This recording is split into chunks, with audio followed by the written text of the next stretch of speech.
Amis compatriotes martiniquais, la rubrique vidéo qu'on va vous présenter le MSDNM porte le numéro 12 avec le titre La peur de l'indépendance. Mais avant d'entrer dans ces détails, le MSDNM vous adresse, si vous le voulez bien, le bonjour ou le bonsoir à vous tous et à vous toutes. Tout dépend du pays dans lequel vous vous trouvez. Une fois de plus, il vous remercie de l'immense confiance que vous lui faites et du grand intérêt que vous porterez à la totalité de ces rubriques, dont le but principal est, disons-le, de vous informer en ce qui concerne les raisons, le pourquoi du besoin de souveraineté du pays Martinique. Maintenant, passons au développement de cette rubrique afin de savoir ce qu'elle nous apprend. Amis compatriotes, le combat pour l'indépendance de la Martinique a démarré juste quelques années après sa départementalisation qui a eu lieu en 1945.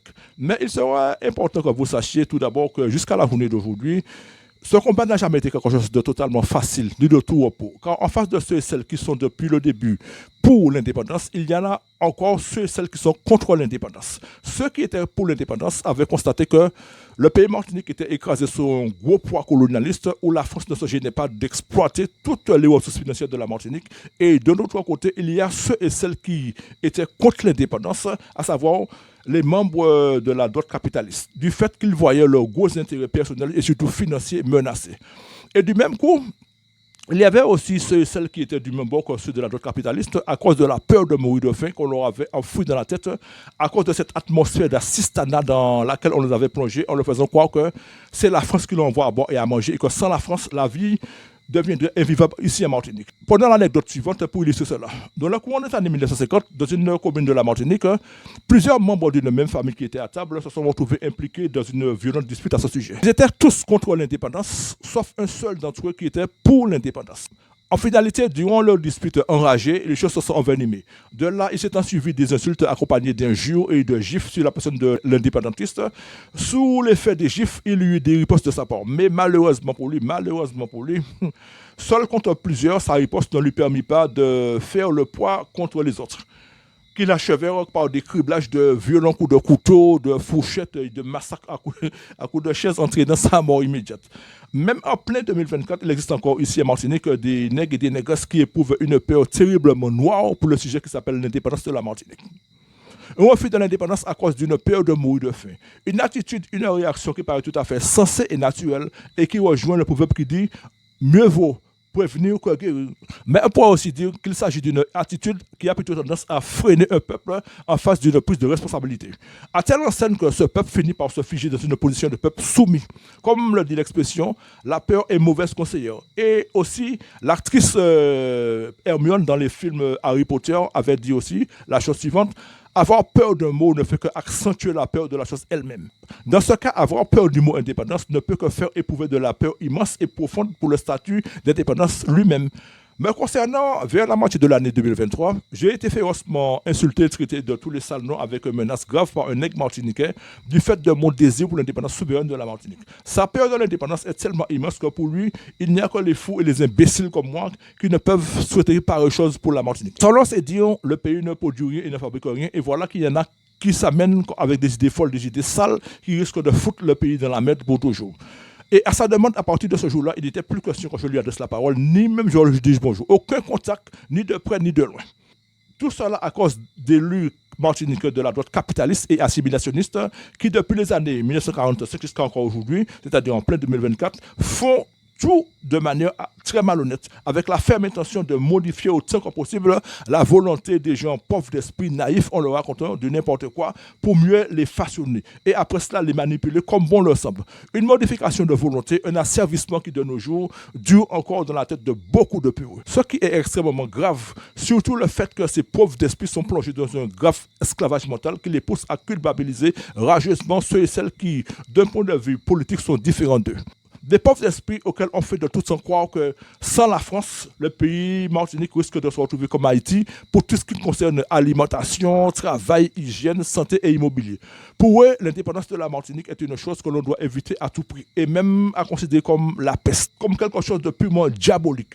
Heureusement qu'on n'a jamais entendu ces PO-là dire à mort les indépendantistes. Peut-être que certains le pensent aussi et même le souhaitent très fermement. Une fois de plus, des élus de la droite capitaliste et assimilationniste martiniquaise, sans exception, qui à partir de 1945, c'est-à-dire l'année de la départementalisation, jusqu'à 1990, ont employé toutes sortes de méthodes sales pour obscurcir le mental des pays de l'indépendance, en leur faisant croire gravement que tout ce qui était politique de gauche était synonyme d'indépendance. Ce qui a toujours été et est encore au jour d'aujourd'hui totalement faux. Des méthodes négatives dont l'objectif est de créer un sentiment de peur, d'angoisse chez les pays de l'indépendance et voire même de haine contre les adeptes de cette tendance. Pour information, le communisme et le socialisme sont en réalité des structures politiques de gauche, alors qu'à côté de tout cela, il existe ici en Martinique des militants de la gauche qui sont contre l'indépendance. Vous avez entendu, mes compatriotes, vous avez bien entendu, cela vous paraît bizarre peut-être, mais il existe bel et bien des Martiniquais, par exemple communistes, qui militent à gauche, mais qui sont pourtant contre l'indépendance. Vous avez entendu, mes compatriotes, je répète qu'il y a des communistes pour l'indépendance, mais il y a des communistes aussi contre l'indépendance de la Martinique. Par conséquent, cela montre bien que tout ce qui est politique de gauche ne veut pas forcément dire indépendance. C'est ce que le MSDM qualifie de gauchiste départementaliste. Vous comprenez, mes compatriotes? Me concernant, malgré ma mise à l'écart de la politique depuis 1981, à cause d'une très grosse déception le jour de l'élection de Mitterrand contre ceux et celles qui m'avaient reçu à bras ouverts en 1976 au Parti communiste martiniquais, et qui en 1981 ont changé leur fusil d'épaule pour s'arranger du côté de Mitterrand, je suis toujours resté sur ma même position et j'ai toujours gardé en moi cette âme de souverainiste que je ne changerai contre rien au monde. Je répète à qui veut l'entendre que moi, le fondateur du MSDNM, je suis un souverainiste dans l'âme qui adhère à la cause contre les grosses injustices financières qu'a subi le pays Martinique depuis les années 1950. À mes compatriotes, Martiniquais et Martiniquaises, la devise républicaine de la France vous dit liberté, égalité et fraternité. Mais si vous regardez la vérité en face, il est très facile de constater que nous, peuples autochtones martiniquais, nous ne sommes ni totalement ni vraiment libres. Si nous devons parler de liberté, il est plutôt préférable de croire à une liberté déguisée. En plein 2024, nous sommes encore un peuple colonisé, asservi, qui doit se soumettre à la volonté de l'État français sur quasiment tous les points de vue. À telle enseigne que, par exemple, les éléments financiers qui se nomment ressources financières, à savoir nos milliards de TVA, d'épargne bancaire et impôts annuels qui atterrissent dans la caisse financière de notre pays chaque année grâce à nos centaines de milliers d'achats annuels et les milliers de prestations de nos travailleurs dépendants sont les propriétés exclusives de la France qui les récupèrent, les contrôlent et les gèrent à sa manière. Concernant nos TVA et nos épargnes bancaires, elles sont la totale propriété de la France qui les prend de notre caisse depuis les années 1960 et 1970 à hauteur de plusieurs milliards par an. Paraît-il que cela dépasse les 10 milliards par an, sans nous avoir jamais laissé pas un seul centime. Concernant nos impôts, ils sont récupérés chaque année pour être mutualisés avec ceux des autres pays des dom-tom en prévision d'être partagés équitablement. Mais ne voilà-t-il pas que l'ensemble des pays concernés subissent une très grosse arnaque chaque année, comme l'avait dénoncé Jean-Luc Mélenchon en mai 2017, chose qui a lieu depuis les années 1950. Dans ce cas, il serait bon que vous vous posiez la question, si l'État français se permet de récupérer chaque année de manière exclusive la totalité de nos milliards d'impôts pour les contrôler et les gérer à sa manière avant de nous verser des subventions sous forme de miettes, sommes-nous vraiment un peuple libre? Si nous n'avons même pas la capacité de gérer nos propres ressources financières, sommes-nous vraiment un peuple libre? Ce serait comme si un employé percevait un important salaire mensuel et voilà que ce salaire est géré par quelqu'un d'autre qui ne lui donne aucune chance d'en profiter totalement comme bon lui semble. Peut-il vraiment parler de liberté salariale? Ne devrions-nous pas dire que tout cela est à cause de notre peur de l'indépendance souveraine pour notre pays? Le MSDM ajoute encore que celui qui ne jouit pas d'une vraie liberté dans sa vie de tous les jours n'est pas maître de lui-même. Tel est le cas de beaucoup d'autochtones martiniquais qui éprouvent une peur noire quand ils entendent parler de l'indépendance de la Martinique. Ce n'est pas la peine de dire que vous êtes un peuple libre et fier et vous mettre en même temps dans la tête que sans la France, vous ne serez rien, vous allez mourir de faim, votre pays sera miséreux et affamé comme Haïti. Sachez une fois pour toutes que celui qui gère soit votre vie ou bien soit vos affaires vous met dans la même considération qu'un animal dressé et qui doit obéir à tout ce qu'on lui demande de faire quand on le veut, où on le veut et comme on le veut. Vous savez, amis compatriotes, en plein 2024, il y a encore beaucoup d'autochtones martiniquais qui ont une grande peur de l'indépendance du fait qu'on leur a totalement inculqué et fait croire que sans la France, la Martinique sera dans la merde, dans une noirceur socio-sanitaire, à savoir pénurie de nourriture, absence d'école, manque de soins, plus de libre service, plus de véhicules, plus d'hôpitaux, etc., etc. Cette catégorie d'individus-là, lorsqu'on leur parle d'indépendance souveraine, ils vous regardent comme s'ils avaient en face d'eux un démon, sans même vous donner le temps d'entrer dans les détails de vos paroles, tout en restant dans la périphérie, dans la forme de la discussion. Ils commencent à vous traiter de fou, de malade mental ou voire même d'idiot. Alors que le plus intéressant, le plus logique serait qu'ils écoutent d'abord et ensuite de commenter, de donner leurs avis. Il s'agit d'une catégorie de gens qui refusent de concevoir que la Martinique est un pays qui peut être souverainement dirigé par un président national nègre. Une fois encore, lors d'une discussion sur ce sujet, il y eut un nègre martiniquais qui ne s'était pas gêné de dire crânement que ce était pour lui seulement, la Martinique devrait continuer à être éternellement sous la dépendance de la France. Tout simplement parce que pour lui, les nègres martiniquais ne sont que des couillons, des gens à l'intéressant, de gros voleurs qui risquent de mettre la caisse du pays en faillite et à cause de cela, le pays risque de basculer vers le chaos comme en Haïti ou en Afrique. Alors que en 1971, le président américain Richard Nixon disait dans une vidéo sur Internet qu'il y a beaucoup plus d'élus majeurs de race blanche, voleurs, escrocs, menteurs et profiteurs que les nègres. Amis compatriotes, cela, vous pouvez le trouver sur Internet. Hein? Vous pouvez trouver sur Internet, cherchez Richard Nixon, vous allez voir. Cherchez plutôt déclaration de Richard Nixon concernant les élus blancs escrocs. Hein? Vous allez voir. Pour exemple, dans un documentaire diffusé sur Arte, en date du 8 septembre 2023, il y eut une scène qui racontait les détournements d'argent public d'un montant de 840 millions de dollars qu'avait fait le général Pinochet du Chili après le coup d'État qu'il avait orchestré sur Salvador Allende. 840 millions qu'il avait placés dans des banques étrangères. Dans le cas de ce nègre martiniquais, on ne peut que dire, voilà donc un type d'individu qu'on peut qualifier d'individu sous l'influence d'une grave assimilation, d'un profond esclavage mental. Tout cela à cause de la peur intense de l'indépendance qu'on lui a enfouie dans la tête. Cela rappelle aussi les paroles de notre mobiliste martiniquais qui avait été interviewé dans une station d'essence en 2020 et il avait répondu la chose suivante. Pourquoi vouloir l'indépendance? L'indépendance, pourquoi faire? Nous sommes à l'aise, nous mangeons bien et nous buvons bien grâce à la France. Donc pourquoi vouloir l'indépendance? Ceux et celles qui pensent ainsi sont des fous alliés. Vous avez entendu, mes compatriotes? Vous avez bien entendu? Cet automobiliste avait fait remarquer que nous sommes à l'aise, nous mangeons bien et nous buvons bien grâce à la France. Amis compatriotes, ce qu'on va vous dire, le MSDNM est triste à dire, mais en entendant pareille chose sortir de la bouche d'un nègre martiniquais, on a l'impression, comme l'avait dit Hitler, d'avoir vraiment un peuple de macaques qui vit sans s'en soucier de rien, qui s'amuse à tout instant et tout en se mettant dans la tête que les élus blancs de France sont là pour s'occuper d'eux et les nourrir autant qu'ils en ont besoin. N'est-ce pas malheureux pour un peuple qui ose parler de fierté? Ici à la Martinique, être un souverainiste indépendantiste n'est pas chose facile, ni non plus sans risque. Même si à la journée d'aujourd'hui, il n'existe plus de cas de meurtre comme dans le passé, c'est-à-dire les années 1950, 60 et même 70, mais à cause du bouage de crâne, de l'enfumage de cervelle que subissent encore certains nègres martiniquais, ce qui les plonge dans une immense peur, les choses risquent de s'avérer vraiment difficiles. Qu'on le veuille ou non, à cause d'une idée d'indépendance, on se fait toujours de grands ennemis de jour comme de nuit. On peut même s'attirer de très gros ennuis, voire même se faire insulter aux quatre coins du pays. Face à une telle situation qui risque d'être plus que puérile, plus que assimilationniste pour la Martinique, il sera de la responsabilité des membres militants et sympathisants du MSDNM ainsi que de la diaspora martiniquaise d'expliquer à ceux et celles qui le méritent le rôle fondamental du combat et pourquoi il faut mener le combat pour le changement de statut politique du pays, à savoir son indépendance souveraine, et quelles seront, en plus de cela, les différentes garanties qui seront mises à la disposition du peuple. Car un discours ou un entretien pour un changement de statut en vue de l'obtention d'une souveraineté n'a aucune utilité en soi si on ne présente pas à son peuple les garanties de base qui sont plus que nécessaires et qui sont au nombre de 5, à savoir la garantie alimentaire, la garantie professionnelle, la garantie immobilière, la garantie sociale et aussi la garantie sanitaire. Autrement dit, ce serait de la pure folie que d'inviter un peuple à recourir à son indépendance souveraine sans lui présenter ces 5 garanties précitées.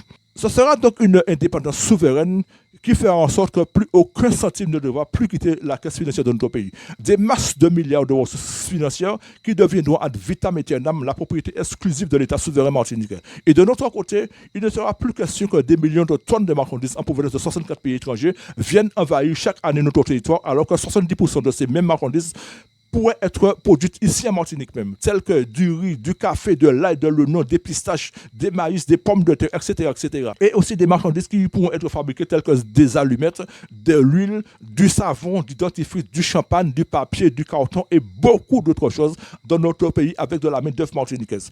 Ce sera une initiative de l'État martiniquais lui-même qui engendrerait à coup sûr des dizaines de milliers d'emplois vrais, sûrs et durables grâce à l'argent public, c'est-à-dire grâce à nos ressources financières. Vous comprenez, mes compatriotes, exactement comme le fait la France elle-même aussi. Hein? Il ne s'agira pas non plus d'un changement de statut juste pour le plaisir de prendre le pouvoir, mais plutôt d'un changement pour renverser aussi cette vieille classe politique déjà racie et inhabilitée, où l'on voit sous certains angles beaucoup d'injustice. Une indépendance souveraine qui devra immédiatement signer l'éjection d'environ de 95% de la classe économique actuellement en place, à cause principalement d'élus majeurs qui perçoivent de gros mandats politiques mensuels, alors qu'en parallèle, ils sont soit fonctionnaires de l'administration, travailleurs indépendants, c'est-à-dire coiffeurs, restaurateurs, avocats, médecins, entrepreneurs en bâtiment, transitaires, etc., etc.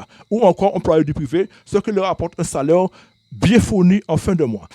Alors qu'à côté de cela, il y a dans le pays tellement de chômeurs de longue date et de jeunes gens fraîchement sortis de l'école avec de gros diplômes en poche et la tête bourrée de connaissances théoriques et pratiques qui pourraient occuper ces mêmes postes-là qu'occupent ces élus majeurs. C'est pour cela que le MSDNM a dès le début parlé dans sa première rubrique de socialisme équitable. Pour illustration, si un gâteau a été conçu pour 10 personnes, il faut que 10 personnes en trouvent un morceau et non pas une seule et unique personne qui prend la moitié et les 9 autres n'ont qu'à se débrouiller avec l'autre moitié. Ici à la Martinique, il y a trop d'élus qui mènent une vie quasi royale grâce à la politique. C'est aussi pour l'une de ces raisons-là que le MSDNM souhaite de manière déterminée et enragée l'indépendance souveraine de la Martinique afin que la devise nationale du pays, discipline, justice et respect, devienne efficace et effective ad vitam aeternam. Compatriotes martiniquais et martiniquaises, ne vous avez-vous jamais demandé quand entendra-t-on parler ou même crier vive la souveraineté de la Martinique, vive la nation souveraine martiniquaise. Selon vous, cela sera-t-il possible un jour ou l'autre? Le MSDNM dit que oui, cela sera possible. Mais pour qu'il en soit ainsi, il faut qu'à partir d'aujourd'hui même, que le peuple se batte corps et âme pour que demain, nos jeunes élus qui vont gouverner le pays et nos enfants qui vont l'habiter puissent le dire aussi. Une Martinique que des élus martiniquais et martiniquaises autochtones, c'est-à-dire de souche, devront prendre en main afin qu'ils se réalisent les souhaits et les projets les plus progressifs et surtout les plus professionnels pour l'avenir du pays. Petit rappel anecdotique, dans le courant de l'année 2002, M. Pierre Petit, l'ancien maire du Montrouge, avait dit dans son reportage télévisé, de toute façon, qu'on le veuille ou non, la Martinique obtiendra son indépendance. Parce que la vie évolue et à cause de cette évolution-là, les jeunes des années 2000 ne verront pas les choses de la même façon que leurs aînés. Vous avez entendu, mes compatriotes? Vous avez bien entendu? Pour précision, l'indépendance ainsi que la souveraineté est ce qui s'appelle un statut politique. C'est en quelque sorte la carte d'identité d'une nation, d'un État. Alors que de l'autre côté, le communisme, le socialisme et le capitalisme sont des modes de gestion économique pour tout ce qui est social et sanitaire. Autrement dit, tout ce qui concerne l'aménagement d'un territoire. Vous comprenez le raisonnement, mes compatriotes? Un raisonnement qui, comme vous l'avez dit, le MSDNM tout au début, se veut très professionnel. Vous aurez de plus en plus précision dans la rubrique numéro 13. Malheureusement, en regardant le déroulement des choses, à la journée d'aujourd'hui, on ne sait pas vraiment qui est communiste, socialiste ou capitaliste. Dans le cas de la Martinique, en cas de souveraineté, ce sera un régime socialiste qui va administrer le pays. Le socialisme équitable avec en adéquation un statut indépendantiste souverain. Vous constatez que le MSDNM vous parle de deux expressions, régime politique et statut politique. Nous y reviendrons dans une autre rubrique. À savoir de plus que le mode de gestion économique de ce régime socialiste va englober prioritairement tout ce qui aura rapport fondamental avec de la création d'emplois, c'est-à-dire le développement intense du secteur primaire et secondaire, à savoir encore l'émergence des domaines de la pollution et de la fabrication industrielle.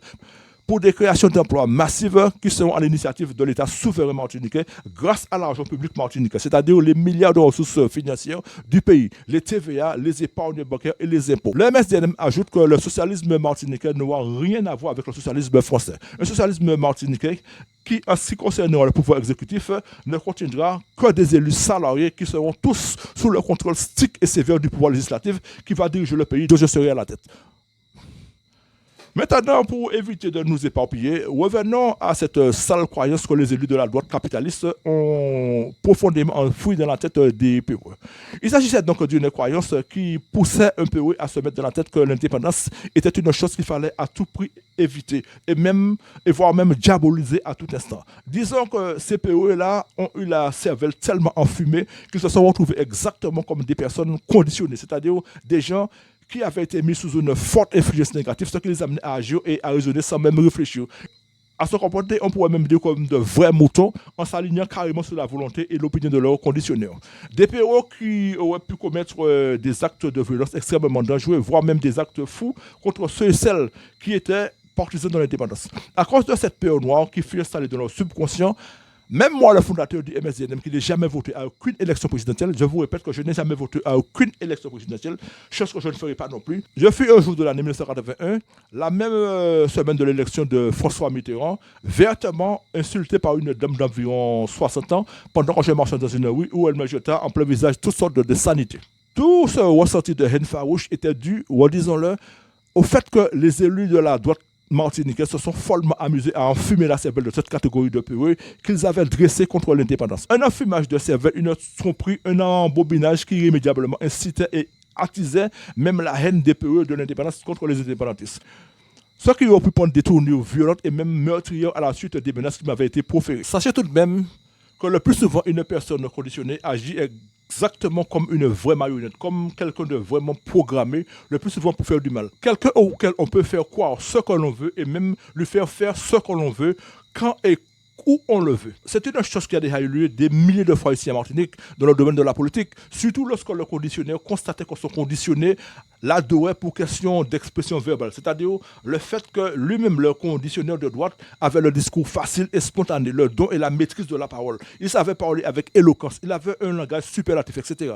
Dans ce cas, qu'est-ce qu'on entendait à la suite de cela de la bouche des conditionnaires? C'est pour lui que je vais voter, car si je fais le malheur de voter à gauche, on aura immédiatement un coup sur l'indépendance. Inévitablement, on va mourir de faim à cause de cela. Voilà donc, amis compatriotes, l'attitude qu'avaient et les paroles qui sortaient de la bouche des PE qui étaient mis sous un énorme conditionnement par ces enfoirés de la droite capitaliste martiniquaise de cette époque, depuis à partir de l'année 1947. Une fois de plus, permettez au MSDNM d'évoquer le proverbe qui dit « Au pays des aveugles, tous les bornes sont rois ». Ces élus-là ayant constaté en long et en large qu'ils avaient affaire à des PE totalement aveugles, tant sur le plan intellectuel que sur le plan information politique, se sont amusés à les façonner comme de la pâte à modeler, comme bon leur semblait, mais plutôt pour le propre intérêt personnel à eux-mêmes, ces élus-là. Amis compatriotes, martiniquais et martiniquaises, il est souvent arrivé d'entendre certains autochtones martiniquais parler d'indépendance. Nous voulons notre indépendance parce que la force commet beaucoup de justice sur le dos de la Martinique, etc., etc. Toutes ces paroles-là sont vraies. Mais il est d'abord important de savoir qu'au-delà de l'indépendance, il existe un autre statut qui se veut plus libératrice que l'indépendance. Il s'agit de la souveraineté. Que faut-il comprendre par là? Il faut comprendre qu'être indépendant ne veut pas forcément dire être totalement libéré ou détaché de nos oppresseurs, d'un profiteur. Amis compatriotes, il est déjà temps que vous vous battez becs et ongles pour obtenir votre souveraineté à cause de l'arnaque financière que vous subissez sous la France depuis les années 1960. Cette France qui récupère injustement, voire même malhonnêtement, la totalité de vos TVA et de vos épargnes bancaires par milliards chaque année, sans jamais vous avoir laissé pas un seul centime.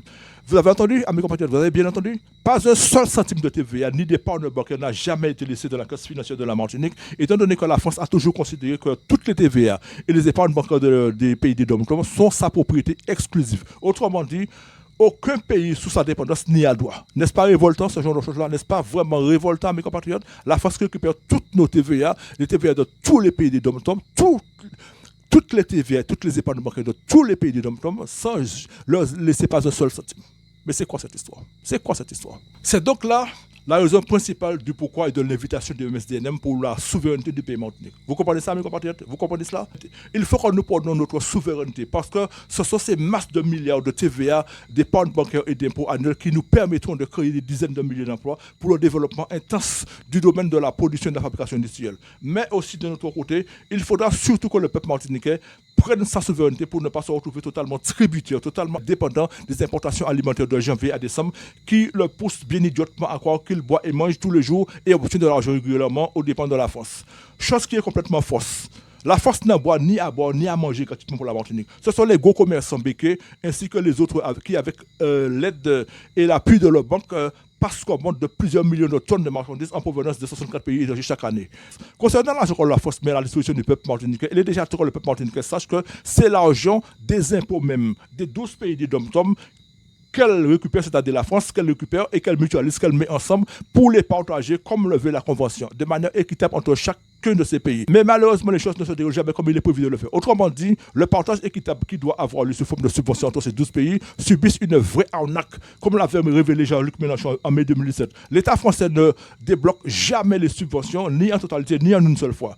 elles ont toujours été débloquées par miettes, à telle enseigne que lorsque la période annuelle arrive à échéance, ces pays-là ne reçoivent que seulement 35%. Le plus enrageant est que, comme c'est le cas de la Martinique chaque année, le reste de la subvention qui n'a pas été débloquée à 100% est récupéré et remis dans la caisse de l'État à Paris.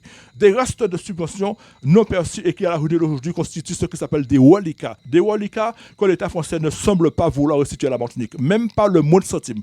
Le MSDN porte présentement à votre connaissance qu'en 2010, lui-même Alfred Marie-Jeanne révélait que la France doit depuis très longtemps beaucoup d'argent à la Martinique. Encore une fois, il s'agit des reliquats sur subvention qui remontent déjà depuis les années 1950. Le MSDN de son côté vous répète que cette masse d'argent que la France doit à la Martinique provient de la reprise injuste de la partie de subventions non perçues chaque année, mais aussi des sommes non utilisées des subventions perçues par la Martinique depuis plus de 60 ans et qui, d'après les renseignements obtenus, se chiffre à plus de 100 milliards en tant que reliquat. Chose que savaient tous les élus majeurs actuellement décédés, Aimé Césaire, Émile Maurice, Jean Maran, Ernest Renard, Édouard de Lépine, Camille Darcy, Émile Cabral, etc., etc. Et chose que savent aussi tous les actuels élus honoraires ainsi que tous les actuels élus majeurs actifs de la Martinique qui préfèrent vous cacher la vérité pour éviter que vous ne soyez trop éclairés sur ce qui se passe dans votre dos et surtout pour éviter de mettre à mal les gros intérêts financiers que leur apporte la politique. Voilà donc la raison première pour laquelle le MSDN vous dit qu'il faut que la Martinique accède à son indépendance souveraine. C'est donc là le vrai pourquoi d'indépendance souveraine dont vous parle le MSDN afin que la Martinique se détache au plus vite de la France et devienne la propriétaire exclusive de tous ces milliards de ressources financières annuelles, c'est-à-dire les TVA, les impôts bancaires et les impôts qui deviendraient sa propriété exclusive et qu'elle aura le soin de gérer à sa façon pour prioritairement entreprendre son développement à grande échelle pour question de production et d'industrialisation. Amis compatriotes, le MSDN revient sur cette affaire de subvention qui est débloquée pour la Martinique. On vous dit que l'État français met 2 milliards de subventions à la disposition de la Martinique. Vous avez entendu, l'État français met 2 milliards de subventions à la disposition de la Martinique. L'État français ne donne pas de l'argent. Bon, l'État français ne débloque pas les 2 milliards en une fois, c'est-à-dire qu'on croit que l'État français débloque l'argent, les 2 milliards par petits morceaux, et jamais dans les quantités. Par exemple, il y avait M. Nadeau en 2022 qui, un mois après sa première élection en tant que député, avait dit à la télé qu'il avait déposé un dossier de montant de 80 millions pour un projet à Martinique. Et voilà, qu'est-ce que l'État français a décidé dans son dos de lui donner seulement que 46 millions. 46 millions, c'est-à-dire qu'on croit qu'il y a 34 millions qui n'ont pas été débloqués. Vous comprenez? Donc, l'État français débloque des subventions, des sommes, si on peut le dire, demandées, mais jamais en quantité et non plus jamais dans l'État. Et comme elle-même l'avait dit une fois, l'argent est tellement débloqué en retard par l'État français comme quoi que la Martinique ne peut pas faire ce qu'elle veut. Hein? Alors, ce qui fait comme quoi, à mes compatriotes, ce qui n'a pas été débloqué, ce qui n'a pas été perçu par la Martinique, l'État le reprend et le remet dans sa caisse.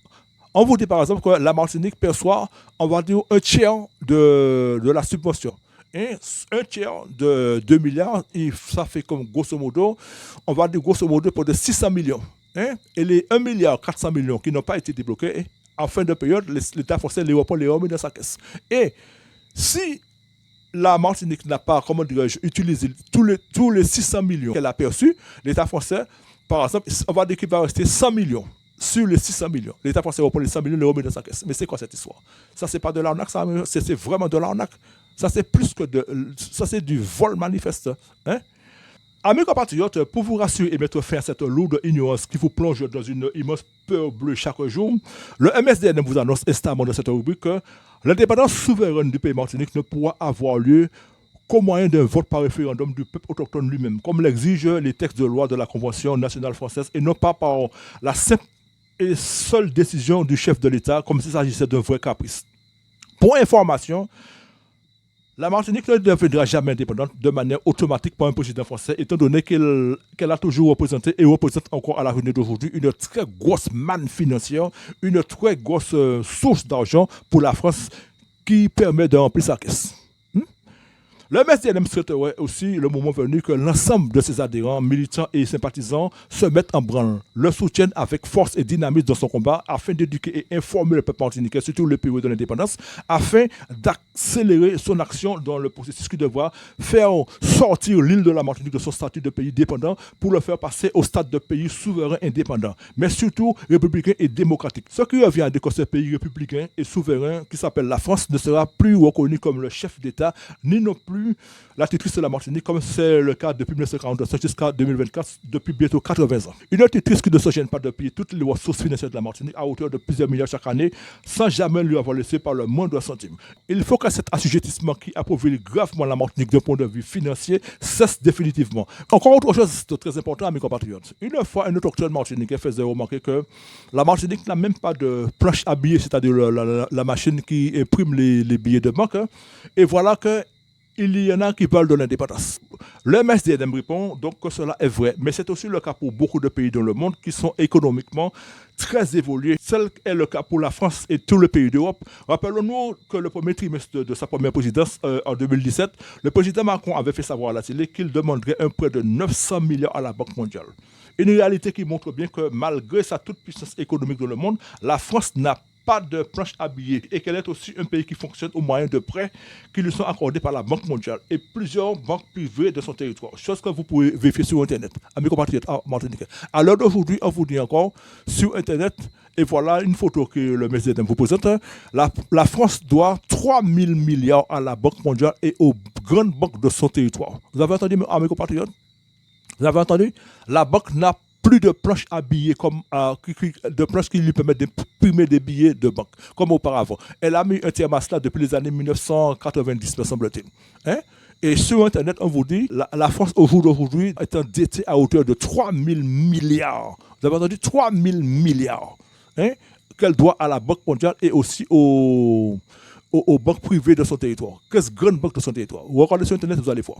Contrairement à ce que croit faire certains pays de l'indépendance, sachez qu'en cas de souveraineté, ici à la Martinique, chaque bébé, chaque nourrisson, chaque adolescent, chaque adulte, chaque troisième âge mangera à sa faim, aura droit à des soins gratuits, aura accès à l'école gratuitement. Chaque citoyen vivra en toute tranquillité et en toute sécurité et en toute aisance. Tout un chacun continuera à habiter dans des maisons et des logements salubres. Tout le monde aura les mêmes chances comme l'exigent les lois de la République et pourra aussi accéder aux postes professionnels qu'il mérite en fonction, bien entendu, de ses compétences et de ses qualifications. La vie sur notre territoire continuera à se dérouler exactement comme elle avait toujours eu lieu lors de notre indépendance à la France. Hein? Mais dans un contexte de souveraineté nationale martiniquaise. Sachez donc que l'État souverain martiniquais fera tout son possible pour que les 5 garanties, qui sont donc les garanties professionnelles, alimentaires, immobilières, sociales et sanitaires, nécessaires pour l'équilibre d'un territoire, soient toujours omniprésentes. Amis compatriotes, nous arrivons donc à la fin de notre 12e rubrique dont le titre est La période de l'indépendance. Là-dessus, le MSDNM tient à vous en remercier grandement. Mais avant de la refermer, il vous recommande, comme pour toutes les précédentes, après l'avoir écoutée, de la réécouter et de la regarder plusieurs fois très attentivement jusqu'au bout. N'oubliez surtout pas de l'enregistrer, de la copier au plus vite sur quelconque support numérique, c'est-à-dire ordinateur, disque dur, etc.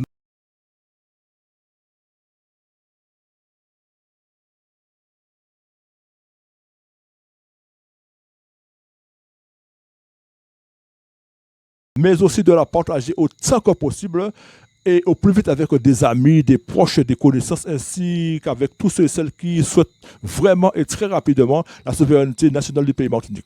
Par la suite, il vous recommande vivement de lui donner vos avis, vos coups de gueule, vos intentions, vos points de vue, vos appréciations par l'intermédiaire des coordonnées suivantes.